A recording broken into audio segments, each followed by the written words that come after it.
Okay, so today's lecture is about clustering. Okay, so clustering is a fundamental technique widely used in many areas. Okay, so it's usually applied when there's no class information is used. Okay, so actually it's performing unsupervised learning. So we don't use any label information, class information is not used here. We just check this instance if their data distribution on the space, if they are similar, they will be grouped together.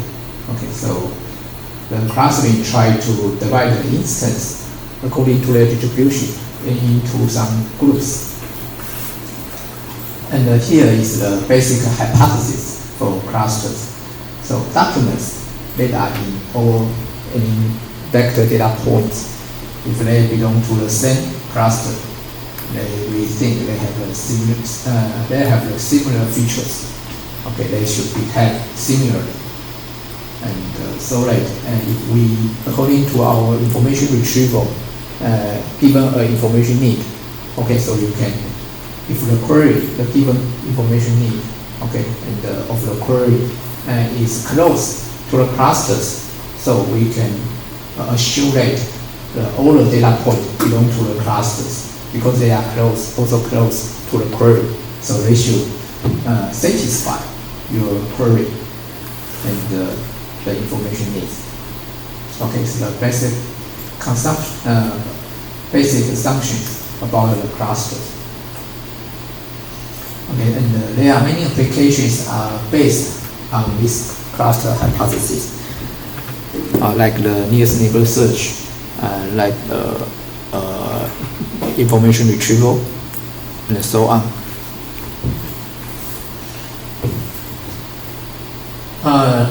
We can divide the cluster techniques into different categories. Okay, so for example, first you can divide into hard or soft.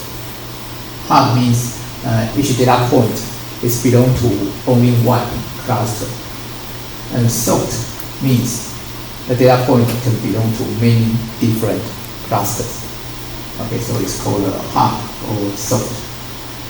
For example, here are some different cluster representations over here. So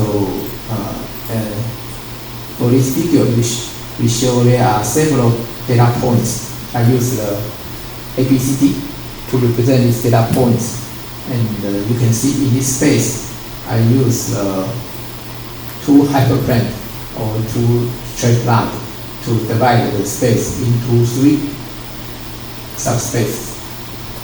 Okay, and you can treat for each subspace all this data. Here is a subspace 1. Okay, this data like A, D, J, K, H, they belong to subclass 1. And for G, I, F belong to subclass 2. And E, C, B, and they are in subclass 3. So each data point that belong only one subclass, all we call is a cluster.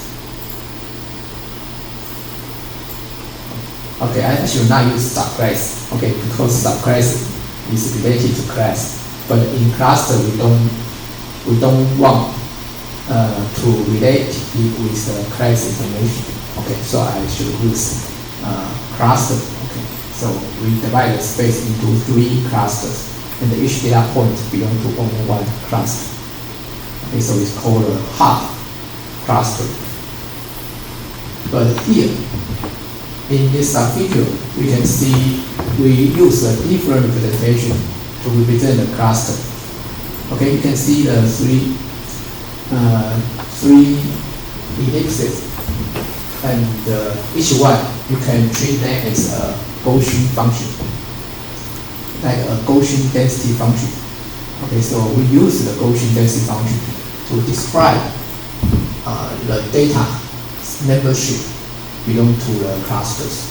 So in this scenario, each data point you can represent it in different they belong to, they have a membership, or you can say it's a probability that belong to a certain cluster. Okay, so for example, here the point for data point J, you see in the middle here, data point J, you see is in the first in this ellipsis and also in the second ellipsis. Okay, so you can see the data point J, you can calculate its probability based on the Gaussian density function. Okay, so for example, maybe J the probability belong to the first one, maybe is 0.5, and it belong to the second cluster, maybe the probability is about 0.8. Okay, and to the third Gaussian density function, the probability may be 0.1. Okay, with this definition, you can, for each data point, you just input this vector to the Gaussian density function of each cluster.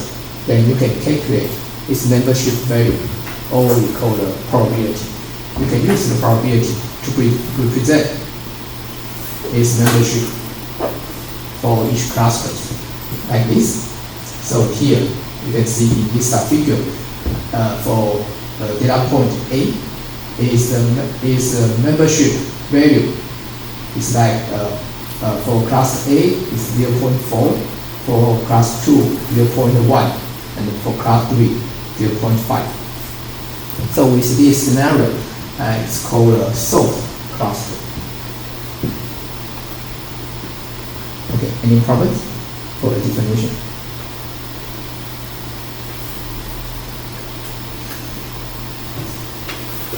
Okay, another view about the clustering techniques, like the flat and the hierarchical.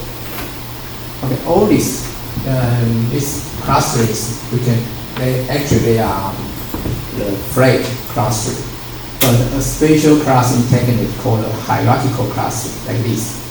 So in hierarchical clustering, you can organize the data into a tree structure. In tree structure, it's naturally we have some hierarchical, right? So there's another technique called use the hierarchical way to do the clustering. Okay, in this lecture we will mention both the flat and the hierarchical, and also hard and soft. Okay, so there are some representative clustering techniques like K-means, ED scan, Gaussian neutral models, or the spectral clustering. So we will first look at a classic clustering for K-means. It's the most widely used, the most popular clustering, and easy to use. So and very efficient to generate the K-means clustering. So I will introduce this first, and later I will also introduce DB scan. DB scan does not require to specify the number of clusters you want. Okay, and then I will also address the Gaussian neutral models. Okay, it's belong to the soft clustering, and okay, I will skip this spectral clustering maybe next semester. Alright, so first we look at the K-means clustering. So it's belong to hard and the flat clustering technique.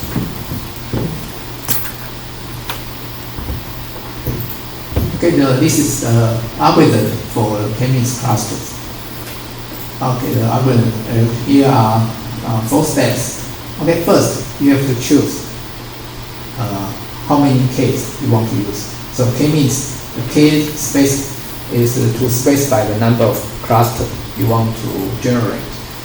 Okay, so first you have to specify how many Ks, and these Ks are they are randomly generated according to the data space. And step 2, we will assign each instance for each data point to its closest cluster center. to the centroid.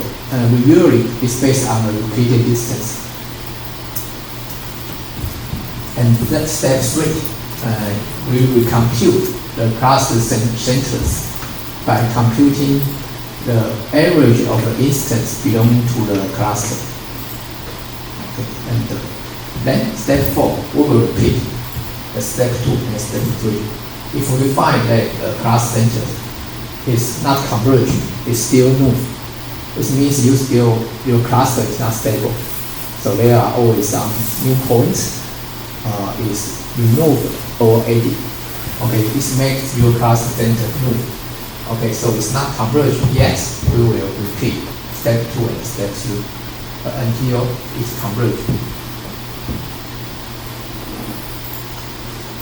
And generally the tool, because it's trying to minimize the Euclidean distance between the instance and its belongs cluster centers. Okay, so later we will show how to do the minimization. Try to minimize the square Euclidean distance between the instance and the centroid and the cluster centers. First, we take this example to tell you how you can treat it like an animation to show you a sequence of how K-means cluster is performed. Okay, at the initial step, we will generate first. Okay, you can see the close point is your data point. Okay, it's in a 2D space, and we suppose we want to generate 3 clusters.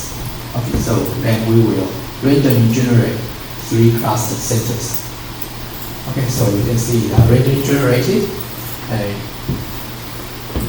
and after you generate the cluster centers, then for each data point, please note to the below subfigure here. Okay, so after you have the cluster centers, then each data point you have to assign its nearest cluster centers. Okay, for each data point, you can see for this one, you have to compute the distance between the square, the circle, and the triangle. So for each data point, you have to compute the distance between the 3 cluster centers and to choose the minimum one. Okay, so let's find this point. We will assign it's a square because the square is called the square, the black square center is close to this data point. So we temporarily to assign this data point is a square cluster. Okay, so based on this idea, so we will assign the temporal clusters to all the data points. You can see all here, these data points are assigned as a square, and here, this data point are assigned as a circle, and for this data point, they are assigned as a triangle. Okay, any problems? Okay, so next, okay, this is step 1. Then step 1, after we assign the clusters, the cluster label to each data point, then we can compute the center of the clusters. So how? So basically, because we first check the circle cluster. There are 1, 2, 3, 4, 5. 5 data points they belong to the circle cluster. So we will use these 5 data points to recalculate the center of the circle cluster. Okay, so what's the data center? Just to compute the average. Okay, so the average is I think it's maybe plus here, close to this point. Okay, it's the new compute cluster center for the circle cluster, and we'll just repeat for the other 2 clusters. For the square cluster, we use the 1, 2, 3, 4. Use the 4 data points to recalculate its center. Okay, so the new center will be here. and there is a new center for the triangle. Okay. Okay, so we move from this one to here to recalculate the cluster center. Okay, so after it, we then continue to do the reassignment. The reassignment is based on, because your cluster centers is moved, so you have to reassign. For each data point, you have to reassign their clusters. So you can see, we will have a different, some data point will change to different clusters. For example, this one, this data point. Before it belonged to the square cluster, but after the cluster center is moved, so now this data point is closed clusters will belong to circle, right? So this data point now change to the circle cluster. Okay, so before is square, but now it belongs to another cluster, the circle. Okay, so based on this, you can recalculate to reassign all the data points according to the distance to each updated cluster centers. Okay, we get a new result here. And then we go to step 2. In step 2, we recalculate the cluster centroids. Okay, so we will use 1, 2, 3, 4, 5, 6. Use the 6 data points to recalculate these new centers here, and also the triangles and the squares, and then do the reassignment for each data point again. And at the final step, the final is converged. No cluster center is moved. Okay, so we can start. This is our final result. So in the final result, you can see we have you can find that we generate 3 clusters, and they are the cluster centers are the break points are the cluster centers, and the data points, they belong to the same clusters, and their distribution are very close, right? So this is the basic idea of K-mean. Any problems?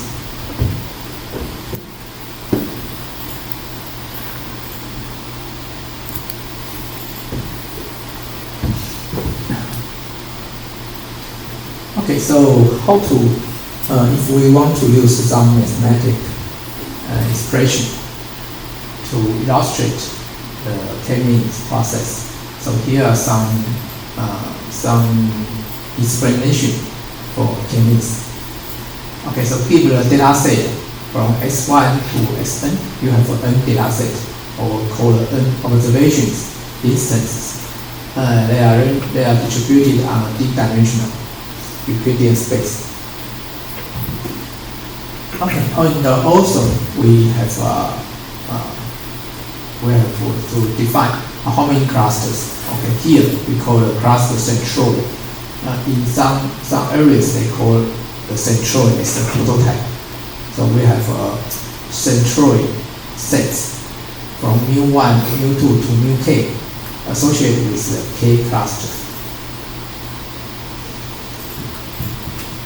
Okay, so for each data point Sn, okay, we will have another indicator called Rnk. So Rnk is only 0 or 1. Okay, if 0 means Sn is do not belong to this cluster.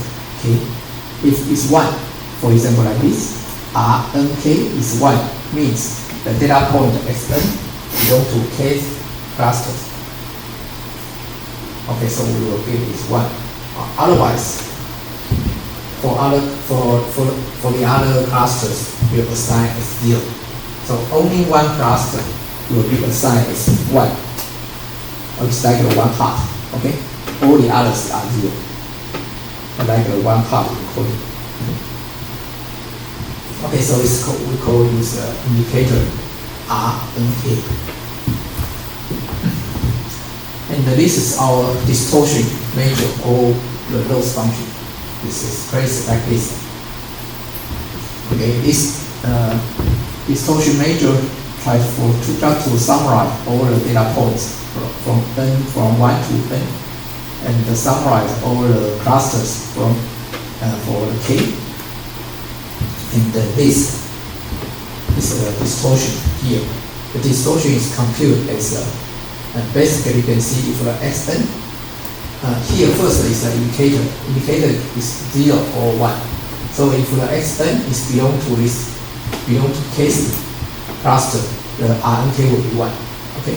So otherwise it's just 0.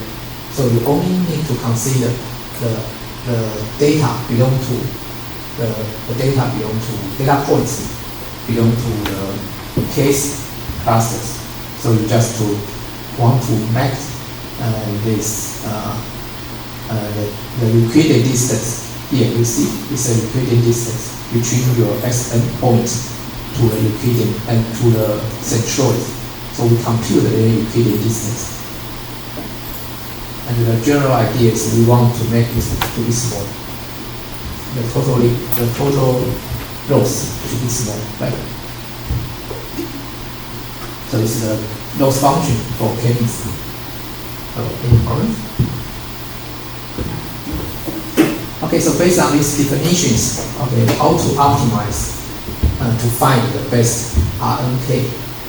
That means we give the best assignment for each data point, and also find the best centroid of each cluster. So here we want to find optimal RNK and the mu k for each data point and the clusters. Okay, a general way to do the optimization.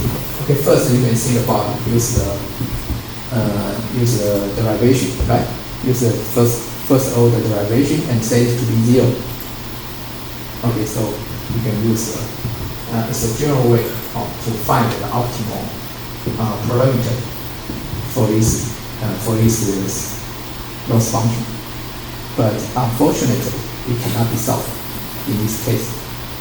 Such a partial derivation cannot work here. Okay, so and you can try. If you want to find the RNK, you can apply a partial derivation with respect to RNK, but you cannot find the solution. Okay, so it cannot work here. So here comes the EN algorithm. So to solve this, the loss function in the above slide, we want to find RNK and the UK to optimize our loss function. We can use the EN algorithm. Actually, it's iterative to repeat, to update E and the N steps. Okay, E we call here is called exploitation, N is called maximization. So we contain 2 steps. In the 2 steps, we will update RNK and next to update UK. So just recall, and recall maybe next 2 weeks, we will talk about some H function about like ITQ. So remember, ITQ also use the EN algorithm to do the optimization. Because you have several parameters to be optimized, so you have to fix. You can update only one and fix other parameters, and then repeatedly to update all the parameters one by one. So it's the same idea. So EN algorithm. Alright, okay, so let's dive into its 2 steps. First, the E steps, we will update RNK. So E step is exploitation. So in exploitation, you can formulate how to update RNK. You can formulate in this expression. Okay, so just look at this equation. And you can see we want to update RNK. All the others are fixed. Xn is fixed already, but the mu k it can be changed. Okay, but now we just fix it and only update RNK. So how to make? If you want to make this one to be small, the loss function. How to assign? How to update your RNK? Okay, so here is after some observation, you can find if for all the centroids, if the mu j, the j's clusters centroid to the xn point is smallest, we want to find the minimum, right? If they are the smallest, we can assign the data point to the j centroid, to the j's cluster, so that it can be smallest. Okay, so let me say again.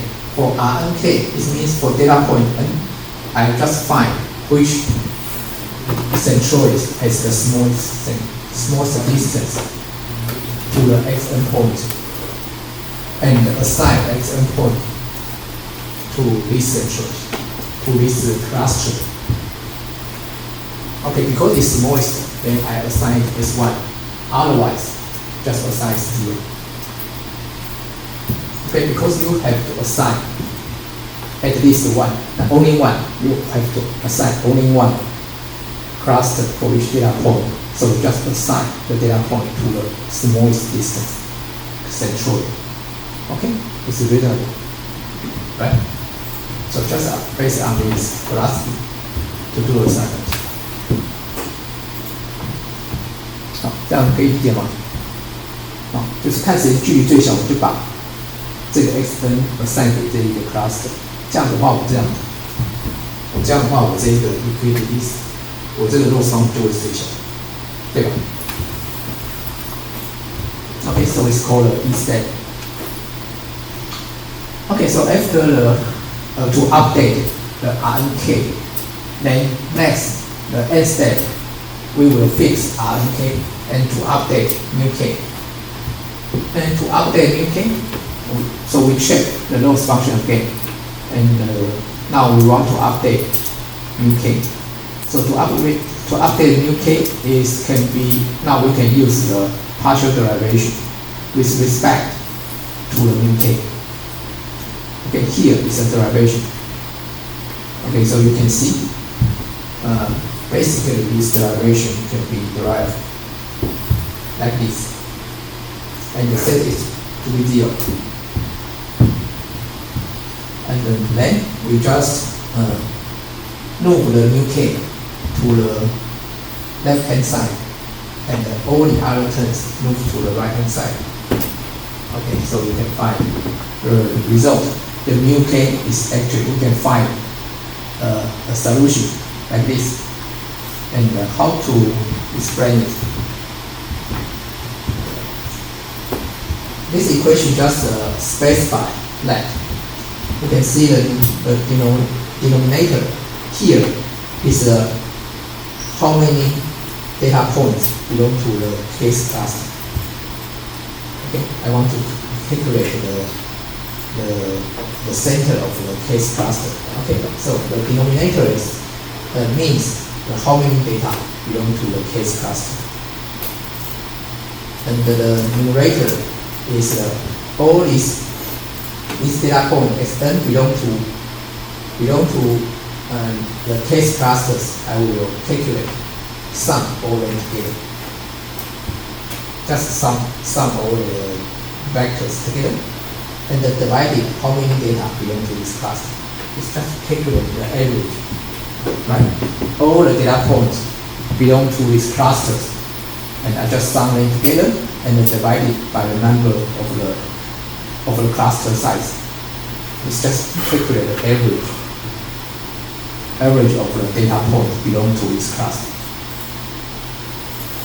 Okay, so that's why we can derive a very easy and intuitive solutions to update new k here. And then after this, we will repeat. Go back to the E step again to assign, to update your RNK, to do the assignment. And then go to N step to update your central UK. Just repeat until it converges. So it's a very straightforward and very elegant solution by using Chih-Yi to solve those functions. Any problems? Okay, later you will see we can apply the Chih-Yi algorithm again, try to solve the Gaussian models with the same philosophy.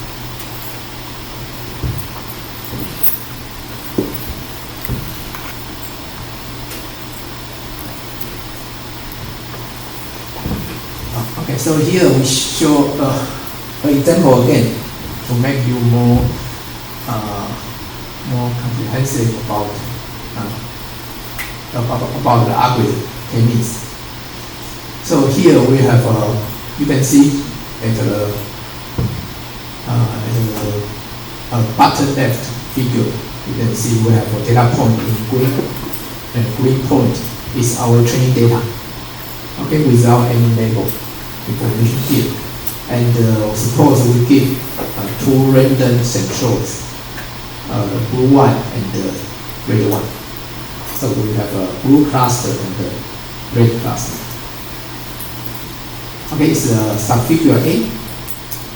And the subfigure B, here you see, because we want to, it's like to do binary partition. Okay, so actually, we can, if we want to do assignment, it's easily you can think there is a line, it's a hyperplane, a straight line. Let's divide the space into the blue cluster and the red cluster. So all the data point is belong to close to the blue clusters layout, and we will color it as blue. Otherwise, it's below if they are below the line, and they will be colored as red. Okay, because all these color, the red color points, they are close to the centroids, to the red centroids, and all the data points, okay, above the line, they are close to the blue centroid. Okay, so that's why we can use the straight line to divide the space. Okay, just check all of these data points if it's on which region it belongs, and we assign the color to this data point like this. Okay, before they are just green. Okay, after we do the assignment, okay, all these data points belong to blue cluster, and this data point belong to red cluster. Okay, any problem? And we can, okay, based on this, we can calculate, based on the cost function, the loss function, you can, we use the Euclidean distance before, right? And here, we calculate the loss function at the initial stage, here, you see. It's in E step, here, is to do the assignment, right? To do the data point assignment, so it's belong to the E step. In E step, we will use the blue color to indicate it's an E step. Okay, its loss is extremely high here. And then let's move to the subfigure C. Okay, after the assignment, we can recalculate the centroid, right?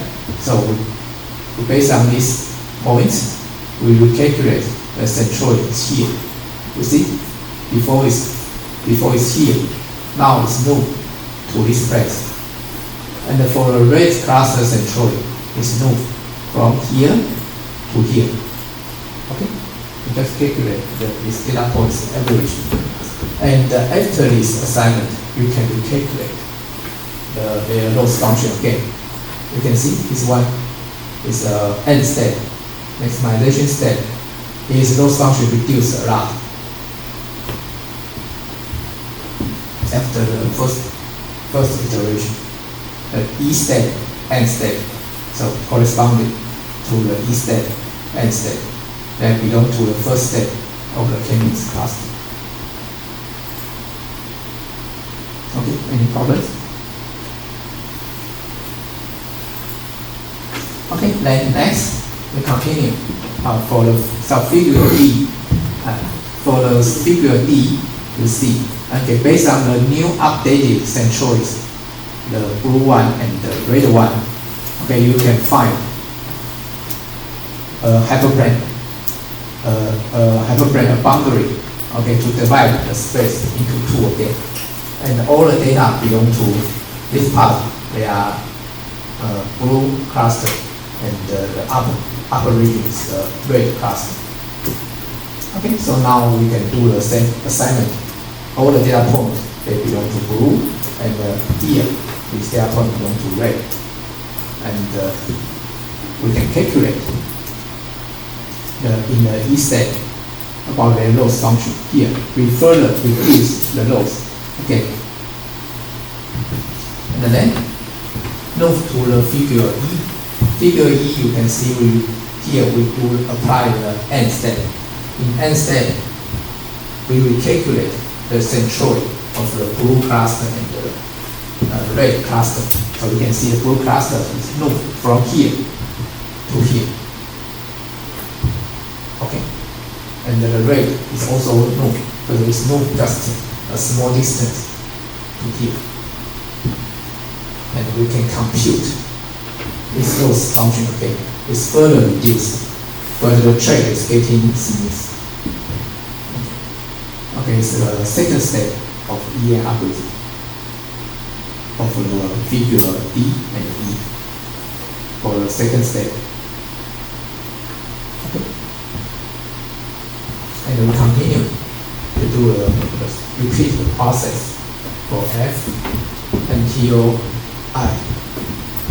And then finally, you can see the loss function is already converged with no more change at the step 4. So the K-means can be stopped. Okay, any problems?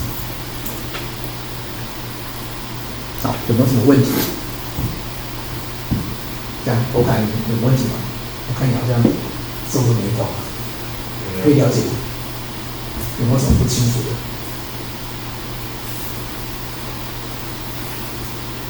这个要做几次呢？就是终止条件。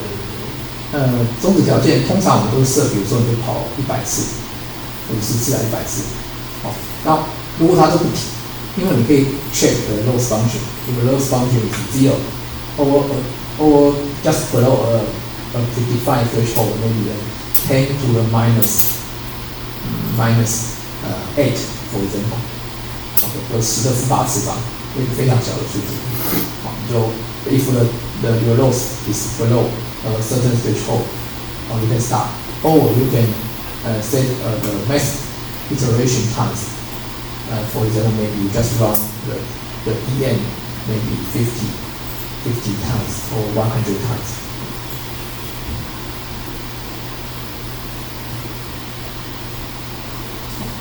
Any questions?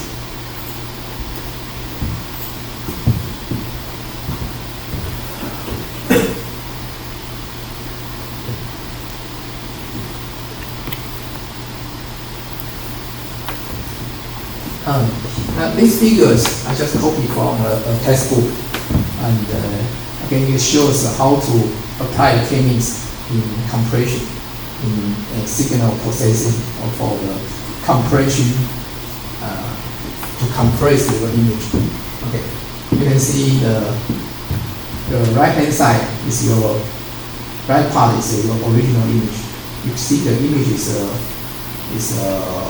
full color, right? It's RGB color images here, and you know it's RGB 3 channels, and each channels you have from its value, its pixel value from 0 to 255, right? Okay, so I have an original image like this. And but if I want to compress it, here is a way to compress this image by using a fewer color space. How to do it? Okay, so you can project all these pixels to your color space, RGB color space. Project all pixels to the space, and you can apply K-means. In the K-means, you can set up how many Ks you want, right? So here is an example. If K is 10, means I want to generate 10 clusters according to your pixel colors. And then all these, after you do the K-means clustering, all these pixels you can find is nearest cluster, right? You can do assignment. Then these pixels, we will just remove their original color and then use the centroid color as a representation. Okay, so that's why you can see in this image, K is 10.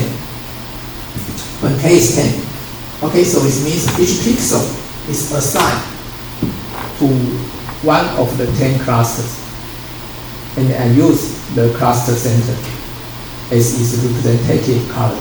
So you can see the original color is now, before the color is it's very colorful, right? But now you can see the color now is only, in this image there are only 10 different colors.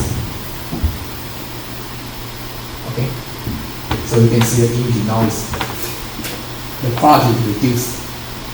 Okay, like this. It's also, you can see there are some segments in the image, not smooth anymore, like the original image.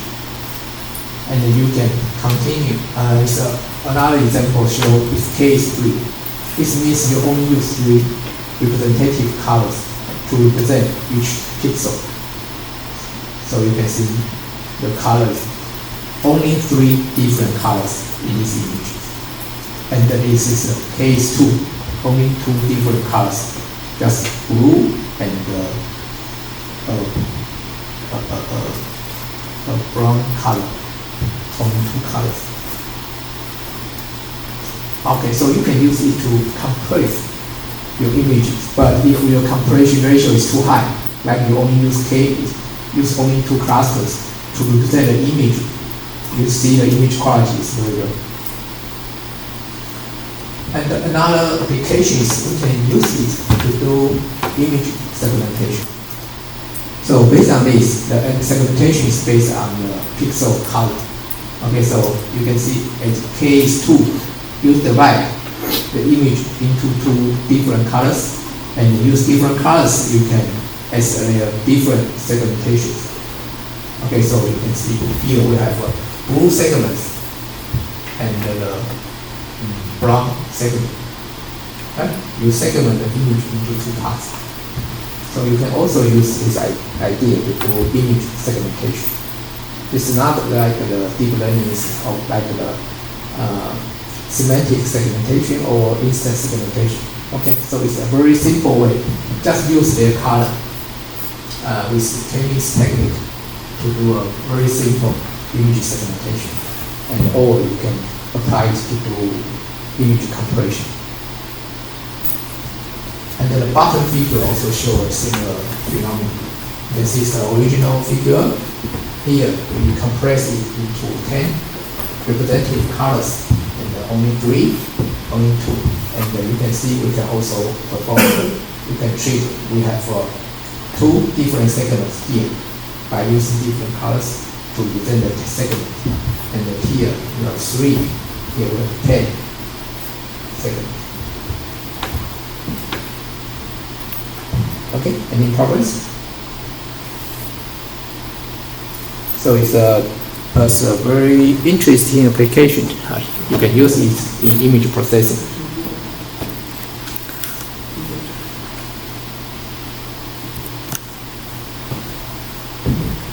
Alright, so here is a general idea of K-means, and some variants of K-means. First one is online update.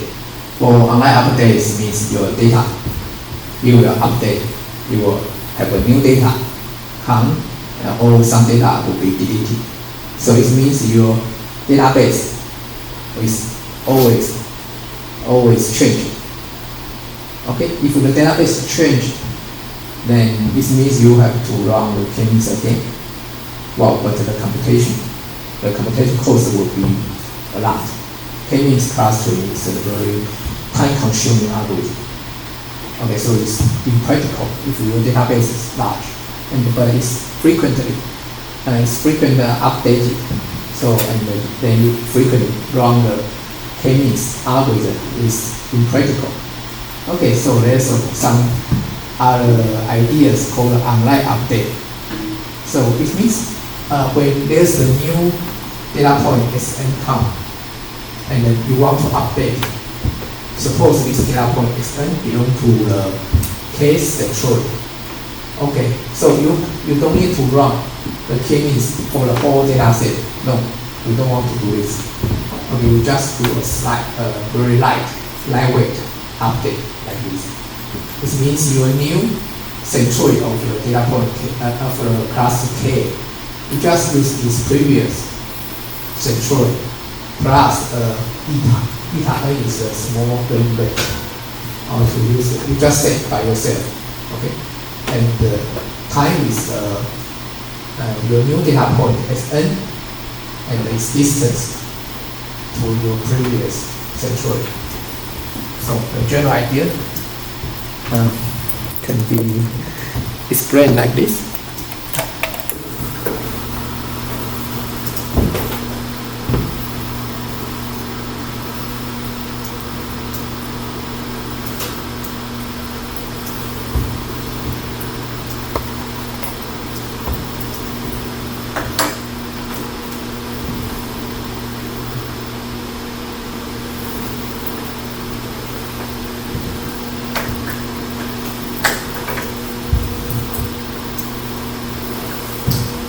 Okay, so suppose I have this data point, okay, and this centroid will be supposed to be actually here, right? This is the centroid of the three clusters. Okay, it's called case cluster. Case cluster. K cluster. This one is new K, right? And but now we give a new data point Xn as supposed to be here. It's called Xn. New data point here. So Xn, if Xn is belong to this cluster, so I have to update the new K, right? But if I don't want to run the k-means again, okay, how to update the new K? It's simply just like calculate the distance between them, and then time with the eta is a very small value, so that your new K will move. New K will move toward this function and toward this direction to Sn, and your new K, the new class center may be moved to here. It's your new. It's old. Okay, now move to here. It's just in between the old class center and the new data point. Okay, it's called an online update. Okay. So, but the online update is not very accurate. So, but it's very fast. So you can do it maybe every day. Just do it. It's easy to update your database according to a new coming stream. You can update easily, but you should rerun the complete k-means maybe after 1 week. Okay, you have to rerun it so as to make sure you already keep the optimized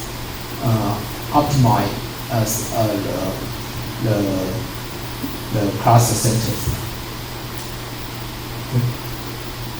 Alright, so it's the idea of the unlet update.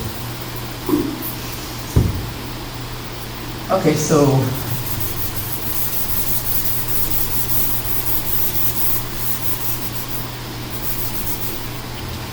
and for next is another variant is K majoris. Okay, K majoris is the definition. So it's okay. It's just the projection on blackboard. It's okay. Okay, so in K majoris, the function, the loss function is almost the same. The same as the K-means. Only a small difference like this is you can redefine. In K-means we use the Euclidean distance, but here in K-majoris we use you can define any loss function. Okay, you want so like the Euclidean distance or just one known distance. Okay, which one you want? You can define your loss function. Actually, the expression is the same. It's almost the same. But the only difference to K-means, the main difference in K-means is the mu K must be a point of your training data.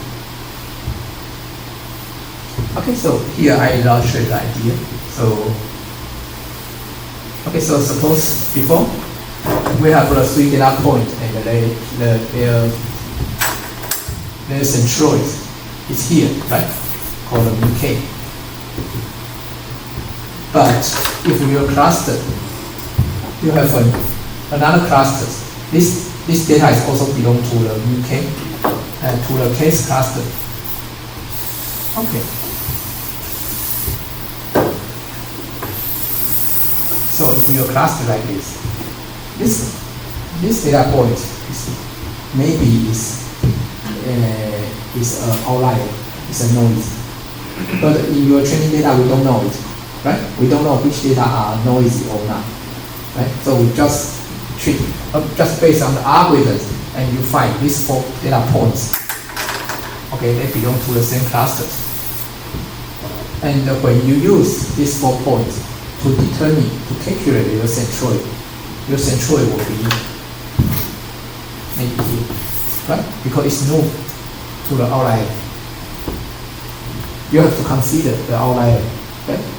So you will move your centroid close to the outlier. This looks not good. Okay. And so the K-majoris will not calculate the centroid like this. It will select the centroid from the 4 data points. So maybe in this case, the centroid will be choose this one. Because this one, if I choose this one as a centroid, the loss function, it means that all the data to the centroid is moist. Okay, so if you select this one as your centroid, so this means you will be more robust to the outlier, right? You will not be moved toward the outlier. You will still keep in the main area. Okay, so it's called a K-majoris. Any problems? So in K-majoris, you have to select your center, your cluster center as a data point, not the average of this data point. Okay, but what's the problem? The problem is the computation types is much more than K-means. Why? Because you have to, for all the data points, for every data point, you have to calculate the distance to every data point. Okay, so this means your computation time will be n squared to calculate, to find the optimal centroid, right? But in K-means, you only need to your computation only, because you just sum all the n data points to do the average. So the complexity is only n. But the k-major, you have to compute the computation in n squared, because you have to compute any pairs, the distance. Okay, it's very time consuming. Okay, so if your database is very large, it's not appropriate to apply k-majors. But the advantage is the fast to noise and all that. Okay, any problems?